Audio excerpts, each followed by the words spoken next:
Well, good morning. Today is Friday, the 19th of July, I believe it is. Second day at Anchorage here, just outside of Beausoleil Island. Very nice in the Georgian Bay Island area. So I stayed here an extra day just to get charged up a bit.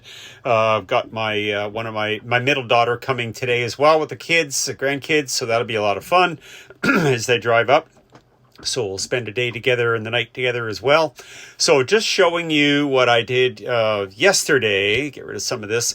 So this is the forward head / berth up there. There is actually a bed comes down.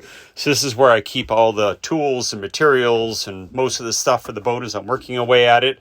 So finally, I've had this counter. I put this on last year, but I finally put some trim onto it to make it look a little bit nicer, and a floor.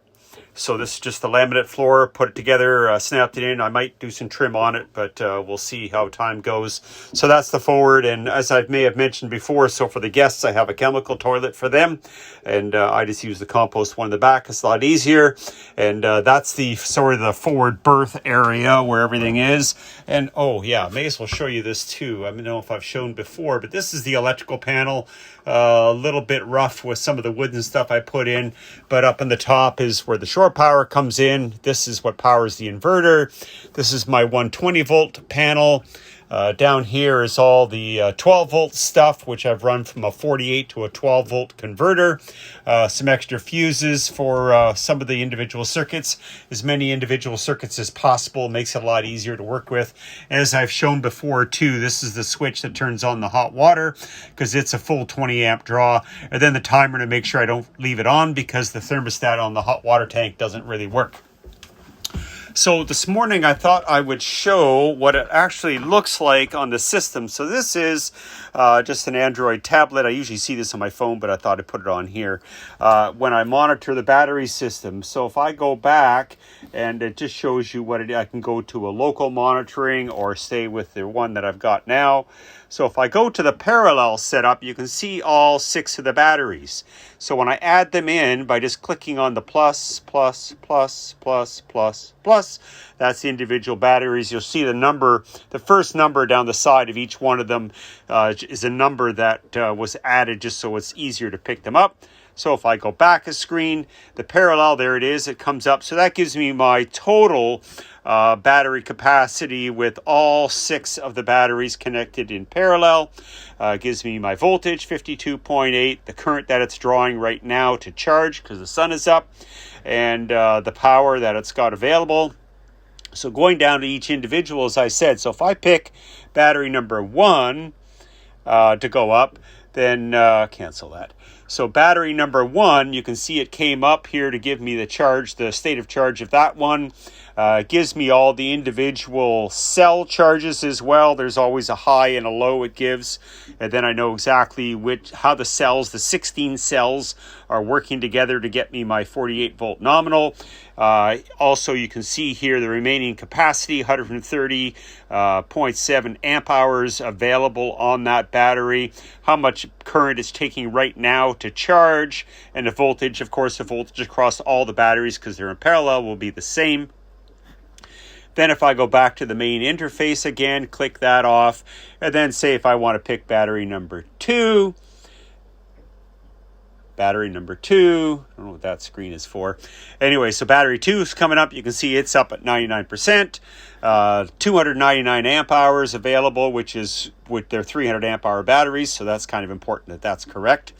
And again, it shows me the high lows. If there's any errors here, it says high level state of charge. It's just because it's fully charged. And then go back again. And if I wanted to pick an individual single cell versus doing it the other way, so you have to add them in one. You can only do one at a time because it is, of course, if they're in single cell. But the parallel one, of course, is the most important. Cancel that garbage. So when I go back in again to the parallel system, then it gives me all the batteries again, as I said. So going back here, this is what is most important for them. So it's got to have all them in. So I've got to add them in again. It takes them off for some reason.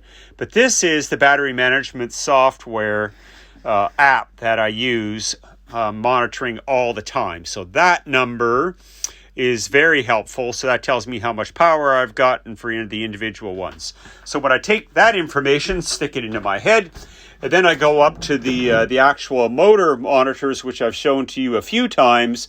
The voltage should be exactly the same. It can show right now it's getting plus 10 amps of charge. This is just the port side, so the starboard side is pretty well the same. So that's 20, always doubling them. And then if I go into the state of charge, it says 24%. It came up there at first. That number is wrong. So until it hits 100 full up on those, then I can do a reset on this and tell it to start at 100% again. So there is a way to do that, but the voltage will be the same. At the top, again, it shows you what I'm taking in for charge. Double it, of course, for each side. The motors are not running right now, so of course it's at 0. And then when the motors are running, it tells me here, as I've mentioned before, this tells me how much the motor's drawing. This tells me how much I'm bringing in from solar. And the number on the top is the difference. So if it's a plus, it means I'm taking in additional charge. If it's just a regular number where there's no negative on it, just say if it was 490 watts, then that would be how much I'm losing, draining off the batteries. Just do the math over time, and then away we go. So that's it. So I thought that'd be worthwhile to show what the app looks like. I'm sure people are kind of curious as to how I monitor this. So like I said, if I take this, I compare it to that, and have a look at where things are, then I get an idea of where I am for battery power. So that's the update for today. There probably will not be a post later today, because I've got the kids coming, and probably tomorrow I'll be on the move again.